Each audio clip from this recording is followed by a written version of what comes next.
ایاک نعبد و ایاک نستعین. میں لائیو سیشن لیتا ہوں, کسی نے مجھ سے پوچھا, خاتون نے, کہ مفتی صاحب یہ جو قرآن کی آیتیں ہم تیری ہی عبادت کرتے ہیں, تجھ ہی سے مدد طلب کرتے ہیں, اتنی واضح ہے تو پھر یا علی مدد کے نعرے لوگ کیوں لگاتے ہیں؟ اتنی واضح آیت ہے کہ اللہ ہم تیری ہی عبادت کرتے ہیں, تجھ ہی سے مدد طلب کرتے ہیں, ہی کا مطلب صرف تجھ سے, تو پھر یا علی مدد کیا, یا غوث اعظم مدد کیا, یا رسول اللہ مدد کیا؟ اتنی واضح ہے تو آپ سمجھاتے نہیں ان لوگوں کو.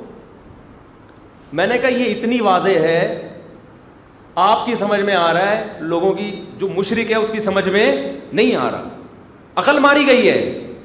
اور میں نے کہا یہ کیوں سمجھ میں نہیں آ رہا, یہ بھی قرآن بیان کرتا ہے. قرآن کہہ رہا ہے الہم ارجل یمشون بہا, کیا ان کے پاؤں ہیں جن کے ساتھ تم چلتے ہو, کیا ان کے ہاتھ ہیں جن سے یہ پکڑتے ہیں؟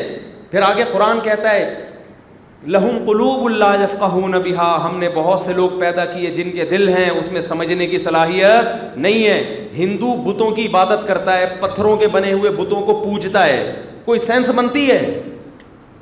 وہ بھی تو کتنی, ان میں ڈاکٹر بھی ہیں, ان کے انجینئر بھی ہیں, ایجوکیٹڈ لوگ, وہ یہ کام کر رہے ہیں, کوئی سینس بنتی ہے؟ جیسے اس کی سینس نہیں بنتی, ایسے ہی مسلمان کے لیے یا علی مدد, یا رسول اللہ مدد کی کوئی سینس نہیں بنتی. اس عقیدے کو قرآن نے دو چار کی طرف 5 دفعہ دن میں ہم پڑھ رہے ہیں, 5 ٹائم, ایاک نعبد و ایاک نستعین, تو بات ختم ہو گئی. لیکن بہت سے مسائل ایسے ہیں جو کیا ہیں, جن کو قرآن و سنت نے واضح انداز میں بیان نہیں کیا. اس کا مطلب قرآن ان میں اختلاف کو برداشت کرتا ہے, ٹھیک ہے, وہ بڑے مسائل نہیں ہیں.